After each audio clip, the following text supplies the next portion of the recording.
रत्नागिरी तालुक्यातील जयगड जवळ नांदिवडे येथे पत्नीने प्रियकराच्या मदतीने पतीची हत्या केल्याचा धक्कादायक प्रकार उघडकीस आला आहे।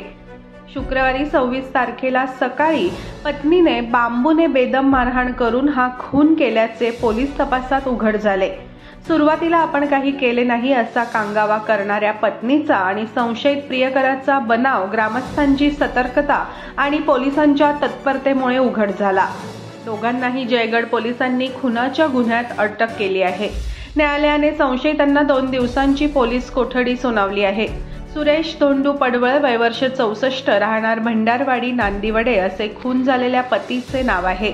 शीतेल सुरेश पडवळ आणि मनराज दत्तात्रय चव्हाण अशी अटक झालेल्या दोघांची नावे आहेत। याबाबत पोलिसातून मिळालेली माहिती अशी की 26 जानेवारीला शुक्रवारी आपला पती घरात रक्ताच्या थारोळ्यात पडला होता।